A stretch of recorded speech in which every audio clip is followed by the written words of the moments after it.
Okay, so if you've watched many of the Body Smart videos on social media or other places, you probably have realized that I'm not much of a fan of stretching. The biggest reason why I don't love stretching is because the current medical evidence doesn't really support it. Most of the evidence, honestly, for like the past 30 years, suggests that stretching may do more harm than good. It robs us of power, speed, the ability to jump, and it just puts another stress on a tissue that's already stressed. So for example, if you're having plantar fasciitis pain, most people recommend that you stretch out your calves. The problem is you're also stretching out your plantar fascia and your calf muscle that is actually the mechanism of injury is repeated overstretching.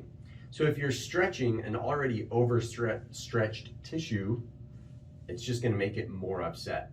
So a lot of the time when we have sprains and strains, we feel that feeling of tightness, and so we feel like we need to stretch it out. And we get a little bit of short-term relief from that, like seconds to minutes, but actually the research suggests that it doesn't help us lengthen the tissue at all when we stretch.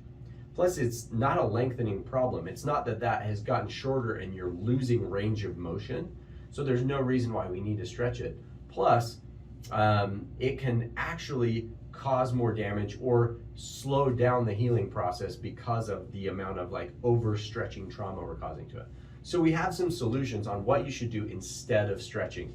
If you have any questions about stretching or you'd like some research about stretching, I'd be happy to share that with you, because I know that blows some people's minds because they've always been told to stretch. And then some people have learned, well, I've heard that you shouldn't stretch before exercise, but maybe after exercise.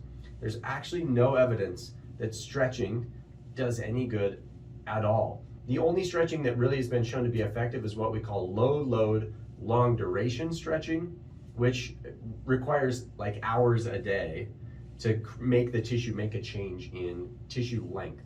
And because this isn't a length problem, your muscle hasn't shortened, it just feels that feeling of tightness, which is different than actually shortening.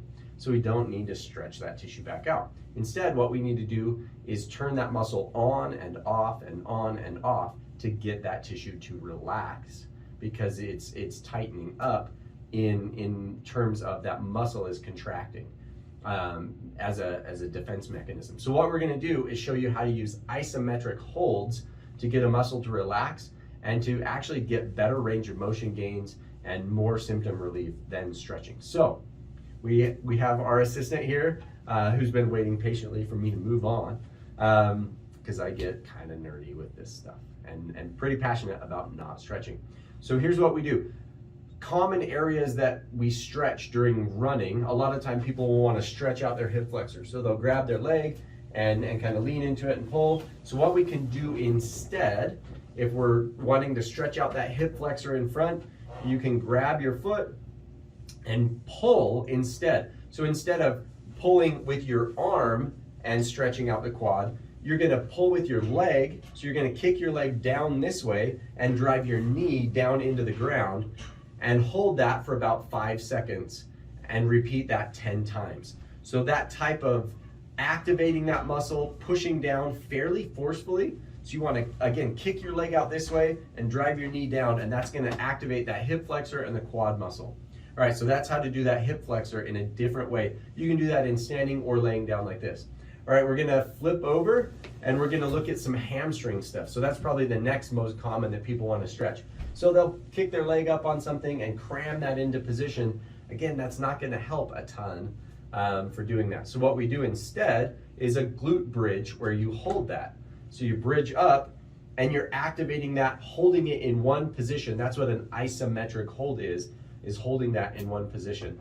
So you'd switch legs, you hold that for about 5 seconds each, do it about 10 times or so. That really does help that muscle to relax. The other thing you can do is kind of a heel dig. If bridging up, if you don't quite have the strength for that or it's causing some cramping, you can do a heel dig where you just drive that heel down into the ground and that will activate that hamstring. And so that's a great way to take that hamstring, turn that muscle on and off and on and off and get it to relax again. Okay, the last one, a lot of the time people get IT band tightness or tightness in the front of their hip. And so another way to stretch that out is in that common figure 4 position, especially if you have like that piriformis pain people will talk about, what you can do instead of stretching that just keeps it irritated. What you can do instead then is grab your knee, and you can either pull in or push out depending on what pain you have. So if it's in the front of the hip more, you may pull in with your knee and push against your hand. So she's not stretching it that way, instead she's pulling it in and then resisting that, turning that muscle on and off and on and off. Or if it's more in the glute, you get that piriformis pain, you can push out, and she's then just resisting that pushing out, turning that muscle on and off again. Calves are a little bit trickier to do this with. It's just raising up and holding that position.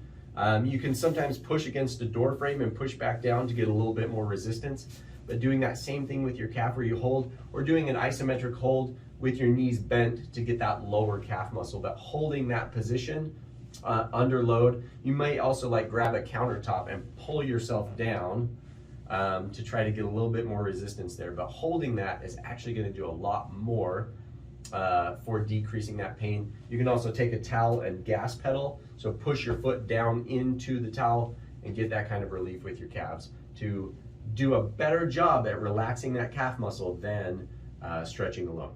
So there's your tips on how to, instead of stretch, how to relax those muscles to get the relief you're looking for using isometrics instead of stretching.